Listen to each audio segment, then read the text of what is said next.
dans un endroit un peu chill, en compagnie de mon amie, pour vous parler de nos études, de nos facultés, de notre expérience. De notre expérience, pour vous aider, parce que les résultats Parcoursup sont tombés il y a quelques jours et on s'est dit que pour vous donner un peu une idée, ça serait bien que des étudiants donnent leur avis. Enfin, du coup, c'est un peu tard parce que là, c'est les résultats, donc on aurait peut-être dû faire cette vidéo-là avant que... On est en retard. Sachant, petit aparté, qu'elle a plus d'années que moi en études supérieures. Je suis née en 98, donc j'ai actuellement plus d'années d'expérience. Commençons. On est à la même université et petite parenthèse, si vous allez à cette université, tous les profs vous diront que c'est la meilleure de France. Pour ceux qui ne savent pas de laquelle on parle de celle de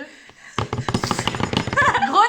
Ouais, déjà Grenoble, c'est la première ville étudiante de France, donc venez à Grenoble. Voilà. Le cadre est idyllique, nous avons les montagnes, la pollution.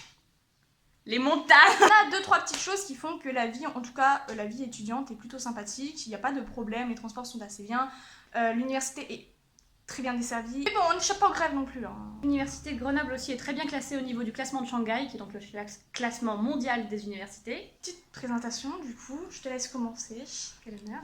Alors, dis-nous ton parcours. Déjà, je viens d'une petite bourgade dans les montagnes. Enfin, j'ai fait mon lycée vraiment dans un lycée privé perdu au coin du confin des mondes, donc je pense que beaucoup de personnes peuvent quand même s'identifier. N'est-ce pas? J'étais assez perdue. En fait, au départ, je savais ce que je voulais jusqu'à que j'arrive en seconde. Et en seconde, tout à coup, je ne savais plus ce que je voulais, ce qui est totalement la pire période. Parce que je suis sûre que tout le monde est pareil que toi. Ouais, mais c'est la pire période parce que c'est là où les profs te disent il faut que tu penses à ce que tu veux faire après, quel lycée tu veux faire déjà, et du coup, toi, tu te retrouves à ne pas savoir. Et donc, je me suis dit bon, je ne survivrai pas en S parce que. Enfin, je survivrai peut-être, mais c'est pas vraiment ce qui m'aiderait. Tu seras contente, quoi. Franchement, c'est vraiment pas ce qui me correspond parce que je suis vraiment une littéraire dans l'âme et du coup je me suis dit bon, je sais pas ce que je veux faire, autant me faire plaisir et puis ça viendra comme ça viendra. Même si on dit souvent que les gens qui font S, on les voit ouvertes partout, faut pas non plus les croire, hein. Ça, de toute manière, vous vous rendrez compte qu'au bout d'un moment, dans les études supérieures, le lycée, on s'en tamponne. Bon, c'est pas une raison pour échouer son bac, hein. C'est bien. Bah franchement, les 2002, on vous voit, hein. Le bac il vous est donné, hein. Attention, tu vas recevoir tes retours. Ouais, bah franchement, vous connaissez. En vrai, c'est dommage ça. Faisons un petit point là-dessus. C'est dommage parce que vous connaissez pas le stress. En fait, ce qui va être dur, je pense, pour vous, c'est quand vous allez arriver, vous allez tomber sur des partiels. Et les partiels, tout le monde dit que c'est le bac, mais genre chaque semestre. Et vous connaîtrez pas le bac, le vrai bac. Donc, quand vous allez arriver au partiel, moi je pense qu'ils vont être perdus. Après, on a déjà vécu genre. Ouais, ils ont déjà vécu. Je sais pas. Ouais, ils ont déjà vécu des choses. Mais genre, c'est quand même important, le je trouve, stress, les révisions et tout. Ouais, de passer le bac. Et puis c'est vraiment le truc que t'attends depuis le début de l'année. Ouais, et genre tu te rends compte que tu l'attends depuis la 6ème en fait. Quelle filière as-tu fait? J'ai donc fait littéraire, puisque c'était ce qui me correspondait mieux. C'est écrit sur ma charte astrologique, tu es une littéraire. L'astrologie, c'est très bien aussi. Je regrette pas mon choix, franchement. Si vous hésitez, faites confiance à votre cœur, parce que de toute manière, il y aura forcément un moyen d'arriver à ce que vous voulez faire. J'ai fait mon lycée, j'ai eu des assez bonnes notes au bac, parce que du coup, j'étais dans mon élément, j'étais entourée par des personnes très bien. Et donc j'ai eu assez bonnes notes, j'ai eu une mention très bien au bac. Du coup, j'ai été acceptée en école préparatoire. Alors ça, c'était mon professeur d'art qui m'a dit « Mais c'est pas ce que tu veux faire, va en école préparatoire ». Non. Même si ça reste assez général, du coup on se dit bah, « Je ferai mon choix là-bas, je saurai ce que j'aime et ce que j'aime pas ». En fait, c'est vraiment pas le bon endroit pour faire ce genre de choses. Là-bas, c'est très... C'est une prépa, quoi. Ouais, c'est comme les prépas sciences. Hein. Les voilà, prépas littéraires, c'est la même chose. Hein. Tout le monde dit que c'est plus chill, mais ça reste une prépa. C'est quand même un endroit où il faut carburer. En vrai, je pense que les prépas, c'est comme chaque filière. Quand tu sais pas si tu vas aimer ou pas. Genre, quand tu vas là-bas, c'est l'agent. Enfin, tu sais pas où tu mets les pieds. Et sauf que l'enjeu est quand même un peu plus grand, quoi, parce que moi j'ai toujours regretté non seulement d'avoir fait prépa, et en plus je me suis dit, j'ai pris la place de quelqu'un qui aurait peut-être voulu vraiment faire prépa. Et... Il y avait un concours pour entrer à la prépa ou c'était non, sous dossier? c'était sous dossier. J'ai été acceptée à la prépa de Grenoble, du coup, d'où la raison pour laquelle je suis venue ici. J'ai fait 3 mois. Dès la première semaine, j'ai su que c'était pas pour moi, mais mes parents ont quand même voulu que je continue. Ils se sont dit, mais t'inquiète pour rien, on sait que tu fais des choix très... Mais non, je le savais, mon cœur le savait, mon corps le savait, tout le savait. Et au bout de 3 mois, je me suis intéressée à la fac. Je voyais la liberté de loin, comme ça, par la fenêtre. Je me suis dit, bon, Eh bien, je n'ai pas franchement envie de continuer à pleurer tous les soirs et à passer mes week-ends entiers. T'es en plein dans les clichés de prépa. Genre, c'est le cliché de la prépa. En fait, au départ, c'était drôle parce qu'en plus, on était en L, du coup, on se disait, c'est pas la même chose, du coup, on s'est rapprochés, je me suis fait des amis en prépa. Il y a vraiment des bons côtés à la Après, il prépa. faut se dire aussi qu'il y a l'autre côté. Il y a des personnes qui réussissent très bien et qui vivent très bien la prépa. Il y a des gens qui sont faits pour ça. Voilà, c'est pas parce qu'il y a une expérience qui s'est mal passée que la vôtre se passera aussi mal. Ça m'a permis de rentrer à la fac avec un très bon niveau. J'étais vraiment meilleure que les autres de la fac. Je me lance trop de fleurs. Bah après, c'est vrai que tu viens du... Enfin, tout le monde est en mode grosse tête à la prépa, mais c'est vrai, enfin... Bah, quand c'est t'as sûr fait une qu'on mettait prépa, les bouchées doubles quand même. Et surtout, tu sors d'un lycée privé déjà. Ouais. Enfin, on va pas se mentir, quand vous êtes dans un lycée privé, le niveau, c'est pas un niveau de lycée, c'est un niveau déjà de faculté que vous devez avoir. Quand même, je trouve qu'on le mérite parce que on l'a pas eu facile. Je sais pas toi, mais moi je l'ai pas eu facile non plus. Au collège, lycée, prépa. Moi j'ai juste fait le lycée privé, donc il y a des contrôles toutes les semaines.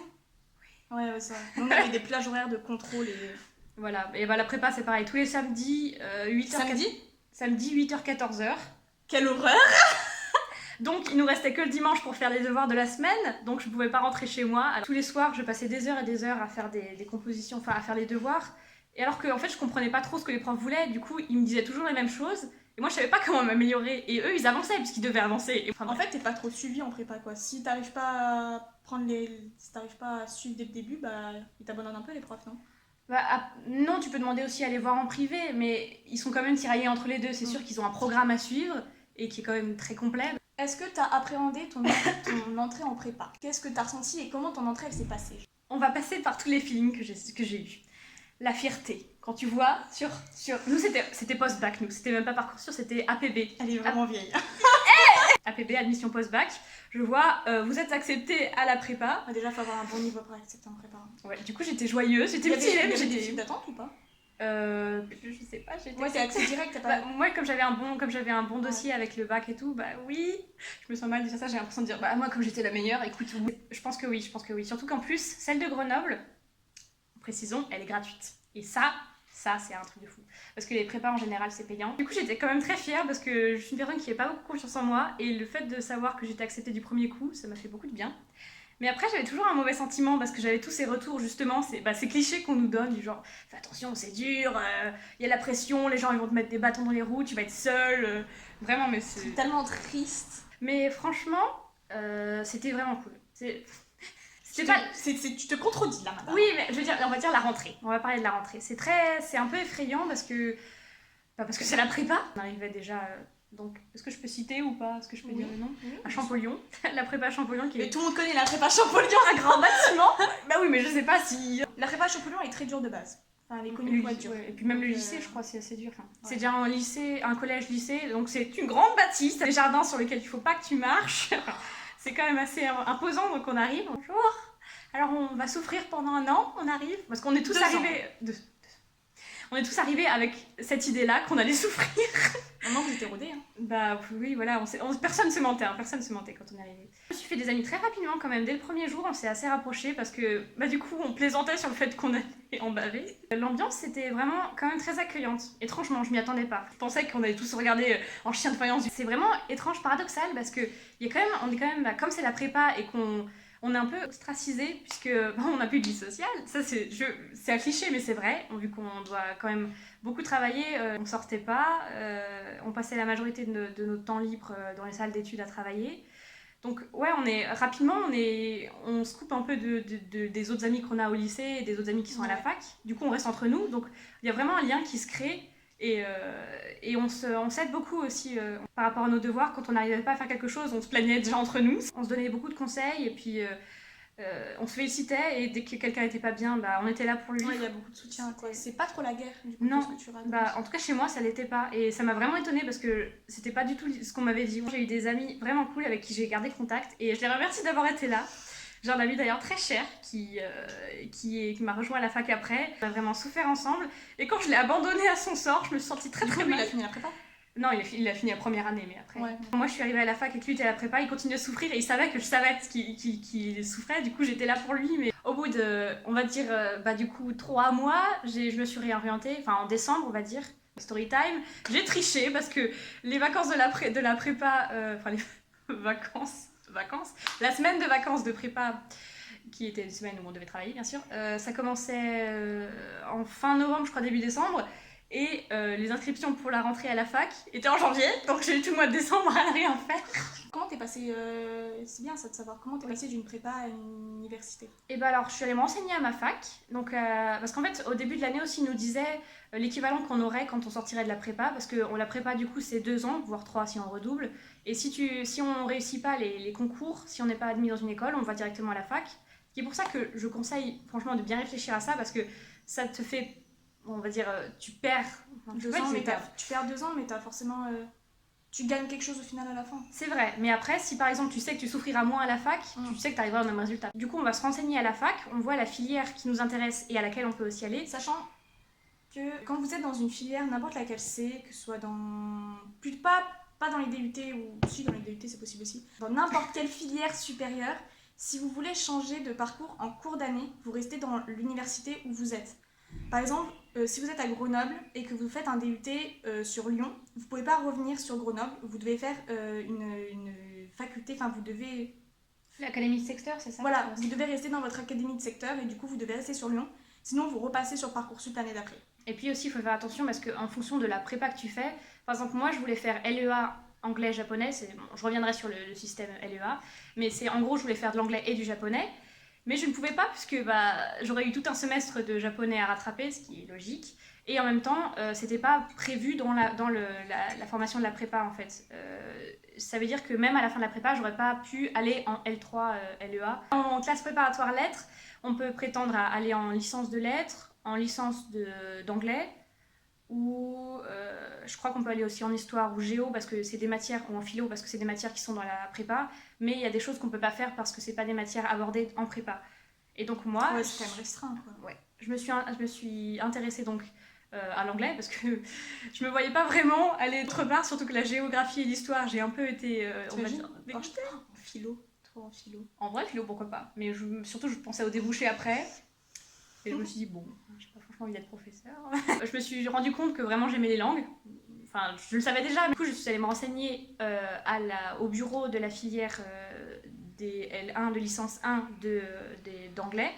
Et là-bas, ils m'ont vraiment aidé. Il y a aussi le centre d'orientation auquel on peut aller demander des renseignements. Et là, ils te donnent des papiers pour que tu fasses une inscription. En fait, quand tu rentres à la prépa, tu es d'office inscrit à la fac en même temps. Et du coup, c'est pour qu'après tu puisses t'orienter en première année ou bref. Du coup, ils m'ont donné des papiers pour faire la réorientation. Et après, j'ai dû aller voir mon bureau. J'ai vraiment fait des allers-retours entre la fac et la prépa. C'était horrible parce que la prépa, les horaires, franchement, c'est 8h, 17h et des trucs du genre. Et la fac, quand j'avais des horaires disponibles à la prépa, elle était fermée parce que c'était entre midi et 2. C'est chiant ça. Non, c'était Ouais, l'administration aussi, c'est pas non plus top. Hein. J'ai fait des allers-retours entre les différents bureaux. Et ils m'ont quand même assez bien aidée. Je remercie la fac. Malgré tout ce qu'on dit de mal, franchement, je pense qu'ils ont vu que j'étais à deux doigts de pleurer, que je galérais. Ils ont eu pitié de moi. Non, ils ont vraiment été très très corrects. Et oui, bizarrement, c'était quand même assez facile de se réorienter en pleine année. Mais bon, c'était de semestre 1 au semestre 2, quoi. On pouvait pas le faire... on pouvait le faire la première semaine, par exemple. Le premier mois, je crois encore. Mais après, il fallait attendre la fin du semestre. Et du coup, nous sommes en janvier. En janvier 2017, je me réoriente et j'arrive en second semestre de première année de LLCER, qui sont des initiales pour dire langue, lettres, civilisation, étrangère et régionale. Voilà. C'est quelque chose du genre, en gros. Ça veut dire que le programme est axé sur une seule langue. Donc pour moi, c'était l'anglais, parce que je me voyais pas franchement faire allemand. Ça dépend des facultés, voilà. Parce que nous, en LLCER, il n'y a pas toutes les langues italien, espagnol, russe, voilà. Anglais, chinois. Non, il n'y a pas chinois. Après, il faut dire que c'est assez recentré sur l'Europe, enfin, sur les pays environnants, mais c'est logique. Mais bon, bref, je sais qu'à Paris, il y a coréen, japonais, vraiment tout à Paris, je pense, et ça dépend des régions et des facultés. Et donc moi, je suis allée en anglais, parce que c'est vraiment la seule matière que je me voyais faire. Et oui, c'est ma langue préférée. Qu'est-ce qui t'a marqué la première fois que t'es arrivée à la fac? Qu'est-ce qui t'a changé réellement? La liberté. La liberté. La liberté. La prépa, ça ressemble quand même beaucoup au lycée, parce que il y a des sonneries toujours, enfin c'est Champollion, c'est un lycée, donc oui, il y a des sonneries, mais il y a des horaires quand même très stricts. Si on arrive en retard, on se fait fusiller du regard et on se fait Vous êtes en petite classe aussi?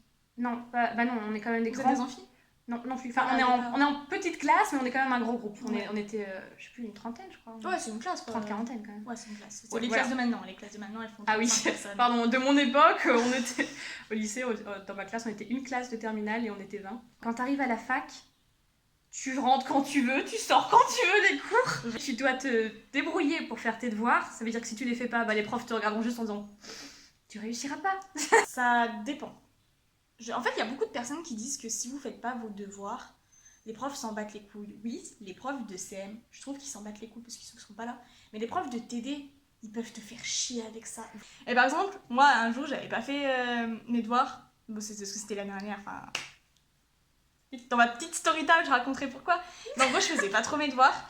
Et en fait, elle m'avait dans le collimateur. Vraiment, genre... T'as souffert. Ça dépend des filières. Je sais que... Ça dépend des profs aussi, je suppose. Je pense qu'en sciences, il faudrait qu'on demande à notre pote. Mais tiens, tu feras une autre vidéo ouais, avec je ferai avec une vidéo avec mon pote. Je pense que en sciences, c'est encore plus strict. Parce qu'ils ont plus de TD et de TP que nous, on a. Genre, ils doivent préparer des TP, ils doivent faire plein d'exercices et tout, c'est encore plus strict. Vous pensez grave que les sciences, c'est grave la faculté, genre liberté et tout. Bah, vraiment pas. Ils ont presque 40 heures de cours, les sciences. Hein.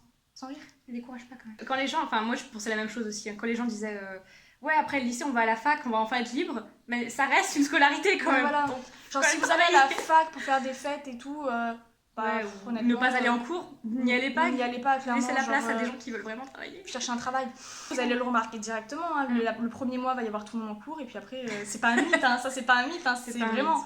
C'est après, il n'y a plus personne et tu te sens grave fière. Franchement, moi, j'étais là, grave fière avec mon ordinateur. Je fais partie des 100 dernières personnes. Quand je suis arrivée au second semestre, on était genre 10 ou 15. Ah ouais? Oui. Ah oui, d'ailleurs, juste pour repartir du coup sur cette histoire de liberté, c'est vrai que ça dépend. En fait, ça dépend de la filière. Mais il faut partir du principe, en fait, c'est pas une sorte de liberté, c'est surtout, faut partir du principe que dans tous les cas, il faut autant travailler, c'est juste qu'il y a des gens il y a des professeurs qui te pousseront, et chez nous, en langue par exemple, enfin en tout cas de mon expérience, c'est si tu travailles, le professeur s'occupera de toi, le professeur fera attention à toi et t'aidera à te progresser. Si tu travailles pas, écoute, il va pas faire d'efforts. Si tu mets du tien, c'est normal que tu mets du tien pour tout. Genre, il va pas se fatiguer pour toi alors que tu fais rien. Ouais, voilà. C'est vraiment enfin, quand vous voyez les films... Enfin, moi, je sais que ça marche comme ça pour ma fac, en fac de droit. Je me suis toujours dit, quand je regardais les films... pas dans les séries américaines sur le droit, genre tout le monde connaît Murder, Suits et tout, bref. Je me disais, mais c'est pareil. Genre, vraiment, la fac de droit, c'est pareil que les films. C'est-à-dire, j'ai jamais regardé. C'est genre, t'as ton amphi, t'as ton ordinateur, tu tapes, t'as ton prof qui parle et tout. Et moi, je me suis toujours sentie hyper fière sur ce coup-là, en mode, t'es arrivé à ce stade de niveau d'études où tu peux te permettre d'être comme dans les films. Et genre, vraiment, je me suis sentie trop bien. Pareil, quand je suis arrivée à la fac, mais du coup, de mon point de vue, moi, je suis dans le côté un peu... langue / lettres / art de la fac. Tout le monde sait que les lettres ne font rien. Alors, il y a, en tout cas dans notre faculté, enfin dans notre université, il y a vraiment beaucoup de... Alors, histoire, philo, psychologie, bref, on s'en fout un peu. On appelle ça l'arche, c'est les sciences humaines en fait. Sciences humaines, ils sont là, voilà. Mais alors, les lettres qui sont à Stendhal, et pour nous, genre vraiment, pour nous, c'est des personnes qui ne bossent pas. Genre vraiment, elles ont leur temps libre et tout. C'est la vision, et je pense que c'est ça pour beaucoup de facs, c'est la vision, c'est que les langues lettres, art, surtout art, c'est genre, on imagine les gens qui glandent rien, qui ont des couleurs de cheveux improbables et des... C'est ça en fait, c'est vraiment ça. Alors, pour les couleurs de cheveux et les tenues, oui, c'est vrai, mais qui ne glandent rien, je suis pas d'accord. Ça dépend. Et encore une fois, ça dépend des clichés. En vrai, on pourrait faire une vidéo sur les clichés. Exactement. On démontrait tout. Enfin, démontrer pas trop, parce que déjà pour la prépa, la plupart des clichés sont vrais. Je suis arrivée en anglais. LLCR anglais. LLCR anglais, qui donc... Alors là, je peux direct. Est-ce que ça m'a plu? Bah déjà... Est-ce que t'as su que c'était fait pour ça? Déjà, j'aimais, parce que c'était pas la prépa, c'était la fac. Genre, au bout d'une semaine, est-ce que tu savais que t'allais survivre? Oui, clairement. En fait, j'ai été vraiment conquise dès le début, déjà parce que, en plus, le fait que je fasse toutes ces démarches pour passer de la prépa à la fac, ça montrait que c'était motivé. Et ça m'a permis de savourer la fac, mais vraiment, je suis arrivée, j'étais comme les princesses Disney. La fac. Là-bas, je me suis sentie déjà à ma place parce que je suis quelqu'un assez solitaire quand même, mine de rien. C'est vrai, la fac c'est très solitaire. Et ouais, et du coup, le fait de justement de pas avoir ce côté très réglé comme à la prépa et au lycée, ça m'a fait du bien parce que ça m'a permis de souffler, de me rendre compte que j'étais adulte. C'est vrai. Du coup que j'étais plus une collégienne, plus une lycéenne et que j'avais des responsabilités à prendre, et moi ça m'a fait du bien parce que du coup ça m'a permis de me recentrer un peu, enfin je sais pas trop comment dire, mais quand on est obligé de faire attention à ce genre de choses, ça te donne un gros coup de maturité et ça te fait progresser en fait. Je sais pas si tu l'as ressenti toi aussi. Clairement, oui. Enfin, de toute façon, moi j'ai toujours dit que la fac ça a été mon coup de cœur. Donc, Bah voilà, moi pareil, quand je suis arrivée à la fac, je me sentais vraiment bien. Après, on va en parler plus tard. Je sais pas si c'était la lune de miel comme on dit ou si c'était vraiment ça et que ce sont des événements personnels qui ont fait que ça a changé. Mais en tout cas, les premières années, oui. Enfin, il y a aussi beaucoup de gens qui vivent mal à la fac. Hein. La fac, c'est pas non plus un monde idyllique. Hein. Faut voir si la manière dont les cours et les profs marchent nous satisfont. Voilà, il faut en prendre en compte plein de facteurs différents qui font que ça va nous plaire ou non. Faut pas se dire tout de suite, j'ai essayé la fac, ça m'a pas plu. Du coup, toi, prépa, un échec. C'est pas un échec. Hein, faut pas utiliser le mot échec parce que les gens vont... ça peut faire très mal à l'ego. Une défaillance. Non, c'est encore pire. Non, je dirais, ce n'était pas fait pour moi. Je dis toujours ça. Je dis, ce n'était pas fait pour moi, je n'étais pas à ma place là-bas. T'arrives en LLCER anglais, premier semestre, tout se passe bien. Sauf que je me sentais un peu seule parce que quand on arrive au milieu de semestre, forcément, c'est plus dur de se faire des amis. 15 en plus. Deuxième année, est-ce que tu avais des choix à faire? Est-ce qu'il y a des choses qui changent entre la première et la deuxième année? Alors juste, moi j'ai aussi un détail à faire, c'est que j'ai fait LCER mineur lettres. Ça veut dire que j'avais aussi des matières de lettres. Et ça c'est pratique aussi. Bon, ça dépend des facs aussi, mais ça veut dire que tu peux ne pas avoir que, par exemple, moi j'avais que des cours d'anglais, mais comme j'avais l'option mineur lettres à côté, j'avais aussi 2 gros cours de lettres en fait. Et ça m'a fait vraiment du bien parce qu'en troisième année, ils nous l'ont enlevé. Oh non. J'ai pleuré. Sachez que si vous avez peur de faire qu'une seule langue, ça vous saoule, vous pouvez aussi changer votre emploi du temps pour avoir d'autres choses, pour pas être que... Ouais, il y a les ETC. Aussi. Parce que j'ai des amis, par exemple, j'avais une amie qui me disait au bout de la première année, j'en peux plus de l'anglais, j'en peux plus. Faut pas se dire, si je pars en anglais, je ferai que de l'anglais, si je pars en philo, je ferai que de la philo, il y a vraiment un panel total. Plein de choses à côté. Voilà. C'est sûr qu'à un moment tu vas te retrouver avec que de la philo, que de l'histoire ou des trucs comme ça. C'est normal, c'est ta fait. Enfin, t'es dans cette faculté-là. Voilà, ce sera le plus gros du truc. Mais tu peux arranger ton emploi du temps pour faire aussi d'autres choses. L2, bah là, il y a mon ami de la prépa qui m'a rejoint. Et là, c'était le bonheur parce que du coup, non seulement j'étais là où je voulais être et je me sentais bien, et en plus j'avais des amis. Et puis c'est là où j'ai rencontré cette formidable jeune femme. Ma L2 a commencé en septembre 2017. La meilleure année de ma vie parce que tout se passait bien. Puis après, bon, on a eu des problèmes personnels qui font que mes notes ont chuté drastiquement.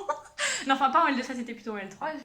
Je comprends les gens qui pensent aussi que c'est très long, parce que oui, c'est très long. Quand on a que des cours d'anglais, comme je disais, c'est bien de bien prendre des mineurs et des options qui changent un peu, parce que ça peut très rapidement être lourd. Mais non, franchement, en fait, ça passe quand même assez rapidement. Parce que l'année moi, je ressens pas ce problème. Mais soit c'est parce que t'es amoureuse du droit. Je dis toujours que le droit, c'est mon amour. J'ai été diplômée l'année dernière, en juin. J'ai reçu mon diplôme en juin. Le jour du concert de mon groupe préféré. Et madame a décidé de faire une année de césure. Alors en fait, la chute. On reste sur le domaine des études. Le problème avec les licences et les masters, c'est que les masters, c'est assez restrictif quand on s'engage dans un master. Surtout en langue. Je pense que ça dépend des filières. Mais chez nous, en plus... Non, je pense que c'est partout pareil. Pour les masters, c'est quand même très... C'est très restrictif parce que, par exemple, chez nous, il n'y a pas tous les masters disponibles. Donc, par exemple... à Stendhal, donc à l'UGA, à Grenoble, il y a deux grands masters pour les LLCER. C'est soit pour aller vers l'enseignement, soit pour aller vers la recherche. Et moi, c'était aucun des deux qui m'intéressait parce que je suis une personne assez chiante. Moi, je voulais faire traduction. Bon, c'était mon but premier quand je suis rentrée en LLCER, c'était la traduction parce que je me voyais pas dans l'enseignement. Et la recherche, je savais pas trop ce que c'est, donc... Je me suis dit, bon, la traduction, ça me plaît quand même plus. Je me suis rendu compte que je m'amusais beaucoup plus dans les cours de traduction. Mais il n'y avait pas à Grenoble. Je me suis dit, j'ai pas franchement envie de foncer dans un master juste pour faire un master. Je voudrais d'abord voir ce que je veux faire vraiment. Parce que la traduction, à ce moment-là, ça vacillait. Ma foi en la traduction, je me disais, je sais pas si c'est vraiment ce que je veux faire pendant très longtemps, en fait. Et du coup, je me suis dit que c'était plus intéressant de prendre une année pour voyager, rencontrer des gens et faire un peu le point sur ma vie, sur ce que je voulais. Et aussi faire le point sur ma vie personnelle parce que j'avais des problèmes. Et du coup, j'ai pris une année sabbatique. Il faut faire attention parce que les écoles, ils n'aiment pas trop les années sabbatiques. Si vous prenez une année sabbatique entre le lycée et vos études supérieures, ça va très mal passer. Enfin, oui, ça, c'est peut-être pas une bonne idée. Mais en revanche, après une licence... Après une licence, une année sabbatique, ça... Il y a déjà un diplôme en poche, voilà. Ça peut faire de l'expérience, qui peut faire un plus aussi sur les CV. Mais vraiment, quand vous sortez du lycée, vous allez avoir du mal à repartir, du moins sur des études qui sont sélectives. Ça va être très compliqué pour votre Et dossier. puis même, c'est dur de reprendre les... Enfin, je vais voir ça l'année prochaine, mais c'est assez dur de reprendre les études aussi une fois qu'on a quitté pendant 1 an, parce qu'on se rend pas compte, mais 1 an, c'est assez long. Et du coup, on a vraiment le temps... J'ai 2 mois de confinement, j'en peux plus, alors... Là, on a le temps vraiment de perdre les habitudes et les bonnes habitudes qu'on a quand on travaille. Et du coup, je pense pas que ce soit non plus une bonne idée de faire ça avant les études supérieures, au moins avant d'avoir testé les études supérieures. Après, je pense qu'après une licence, après un master ou après, je sais pas, un BTS, ça peut être intéressant parce que du coup, comme je disais, c'est bon pour, je pense que c'est bon pour se recentrer. Pour voyager pendant ce temps-là aussi. Pour voyager, pour rencontrer des gens, pour un peu... Moi, ce que je voulais, c'était surtout voir ce qu'il y avait disponible dans les autres pays, parce que je suis pas satisfaite vraiment de ce qu'ils proposent en France, et du coup, je voulais voir ce que je pouvais faire ailleurs. Et voilà, et donc c'est bien aussi pour les CV, parce qu'il y a plein d'études qui mettent en valeur aussi si on a de l'expérience. Pour les gens qui hésitent à partir en master, posez-vous cette question-là, parce que ça peut être très constructif de prendre une année sabbatique. Ne voyez pas ça comme le diable, parce qu'il y a plein d'adultes qui pensent que c'est pas une bonne idée. Il faut qu'ils comprennent ça, c'est qu'on n'est pas la même génération. Et que eux, par exemple, je sais que mes parents pensent que le mieux c'est d'avoir un très bon diplôme, d'avoir un travail et après tu fais ce que tu veux. Mais si t'as un très bon diplôme, un très bon travail, mais que tu te rends compte que c'est pas du tout ce que tu veux, tu risques de passer à côté de beaucoup de choses. Donc pensez qu'on n'est pas la même génération, on est dans une société qui change, donc il faut d'abord faire attention à ce que nous on veut. Ouais, je suis d'accord. Quelle est la matière que tu as aimée dans toute ta licence ? Alors, ce que j'ai bien aimé, grâce à la mineure lettres, c'est que j'avais des cours d'art. Enfin, j'avais encore un peu de cours d'art parce que j'ai fait une spécialité art au lycée. Et ça m'a vraiment beaucoup manqué, franchement. Déjà, la prépa, ça m'a beaucoup manqué. Parce que c'est un échappatoire pour moi, l'art. Et le fait que j'ai pu en retrouver à la fac, ça m'a fait du bien. Et puis, du coup, ça me permettait de faire une parenthèse avec l'anglais parce que, oui, c'est un peu long quand même, une semaine de cours en anglais. Les cours de traduction, donc thème et version, c'est donc du français à l'anglais et de l'anglais au français. Thème, c'est du français à l'anglais et version, c'est de l'anglais au français. Ça, c'était les cours qui me plaisaient le plus, donc c'est pour ça que je me suis dit que j'allais faire de la traduction. Et les cours que tu détestais, genre le cours où tu pouvais vraiment, s'il fallait ne pas y aller, tu n'irais pas. Alors ça, c'est à partir de la 2e année, je sais pas du tout si c'est ça dans toutes les licences, mais ils ont décidé qu'on aurait des cours d'informatique. Ah, aussi ça, dans tout UGA, c'est ça.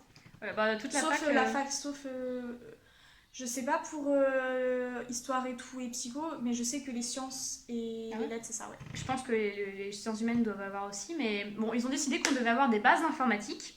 Parce que moi, je suis très contente, hein. J'étais contente parce que je me suis dit, bon, je déteste pas ça, ça va être drôle. Sauf que le problème, c'est que je comptais beaucoup sur le bulletin parce que, enfin, ils ont un algorithme assez bizarre.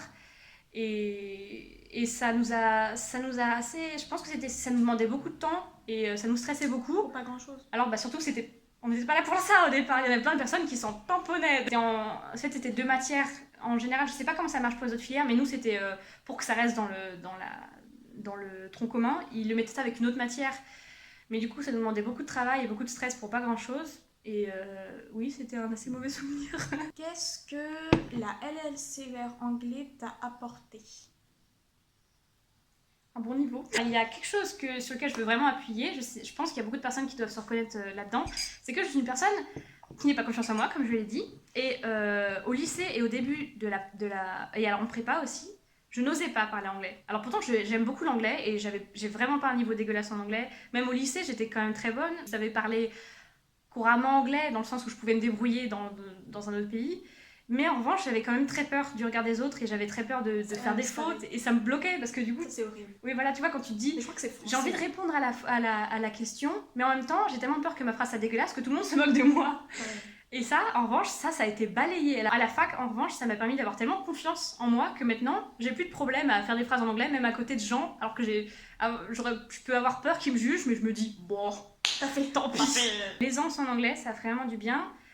Et puis ça nous permet d'éviter beaucoup de fautes, parce que, story time numéro 2, au début de mon année du coup sabbatique, je suis partie en Angleterre, dans un B&B, dans une sorte de chambre d'hôtes. J'étais avec d'autres Français.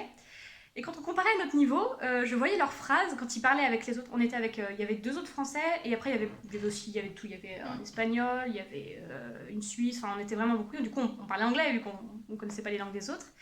Et je remarquais que les Français avaient vraiment beaucoup plus de mal. Ils avaient fait un truc à la fac, mais ils n'avaient pas fait de parcours d'anglais. Et ils avaient beaucoup de mal à se faire comprendre parce que du coup, ils faisaient beaucoup de fautes. Et ce qui fait que ça a créé des problèmes au niveau de communication parce qu'ils faisaient des fautes. Et du coup, par exemple, surtout les temps verbaux. Et bah, c'était problématique quand on devait s'arranger ou quand par exemple on demandait est-ce que tu as fait quelque chose et qu'il disait est-ce que tu fais quelque chose. Oui, ça m'a permis d'être beaucoup plus responsable par rapport au lycée déjà. Je pense que tu es d'accord avec moi, ça c'est juste la fac, mais après... Si c'était à refaire, tu le referais? Je sais pas, ça dépend. Parce que là, je vais aborder un deuxième sujet de la fac de langue, qui est que en langue, chez nous, en tout cas, je pense que ça dépend des facs, mais chez nous, il y a 2 principales branches. Il y a LLCER et LEA. LEA, c'est langue étrangère appliquée, et là, il y a 2 langues. Et en fait, moi, j'aurais voulu faire justement ce programme-là, mais la prépa pouvait pas me permettre de partir là où je voulais aller, parce que j'avais pas un semestre, du coup, j'aurais eu un semestre de retard. Et pourquoi t'as pas attendu? Pourquoi t'as pas changé l'année d'après? Le problème, c'est que je suis très dépendante. J'ai pas confiance en moi, du coup, je suis assez dépendante de mes parents. Et déjà, financièrement, je suis dépendante d'eux aussi. Ouais. Ce qui fait que je tiens vraiment compte de ce qu'ils disent. Et eux, ils voulaient pas que je perde ma première année. Au départ, ils voulaient que je finisse la prépa. Ouais. J'ai dû leur convaincre que non. Du coup, en LEA, il y a 2 matières. Et c'est un peu plus dur, dans le sens où, du coup, ils demandent la même chose, mais dans les 2 matières. Alors que nous c'est plus profond. En fait, eux, ils restent plus en surface que nous. C'est toujours l'anglais. Oui, anglais et partout, et après t'as une langue d'après. Donc... Et ça dépend des facs encore, faut se renseigner, mais je pense qu'il y a des facs aussi où tu peux faire une autre langue, par exemple. Ah, mais t'auras jamais français. Ah non, oui, bah non, voilà. Ça sert à rien d'apprendre une langue que tu connais, que tu es censé déjà connaître. Tu verras jamais la civilisation française et tout. Hein. Oui, voilà. Moi, je voulais faire LEA, anglais-japonais, parce que j'ai toujours voulu faire du japonais. Mais en revanche, le bon côté, c'est que la fac, ça m'a permis de me mettre au japonais aussi. C'était un de mes cours préférés. Je sais. Mais j'aurais fait LEA, je pense, si j'avais pu. Mais je n'ai pas pu, donc on va pas... Donc si c'était à refaire et que j'étais déjà en prépa, oui, j'aurais refait les LCER. Oui, c'était bien. Je crois qu'on a fait le tour. On passe à toi? Oui, on va peut-être le faire en partie 2, je pense. J'espère que cette vidéo vous a guidé. Du moins, ça a pu vous faire partager une expérience de quelqu'un. Sur le point de vue aussi à Grenoble, parce qu'il ne faut pas non plus penser que c'est partout pareil. Mais en tout cas, chez nous, c'est comme ça. Venez chez nous. On essaie de vous déstresser. Faut surtout faire très attention à ce qu'on veut soi-même, ses points forts, et savoir où on veut aller. Dans le sens où savoir mettre les efforts où il faut quand même. Voilà. Après, si vous avez des questions plus spécifiques à poser, n'hésitez pas, genre posez-les et on refera une vidéo avec elle. Là, c'était vraiment son parcours et on fera une vidéo peut-être plus explicative sur la licence LLCER si vous voulez. J'espère que ça vous a plu. Et on se retrouve pour une autre vidéo. Tout de suite. Tout de suite. Pour parler du droit. Voilà. Voilà.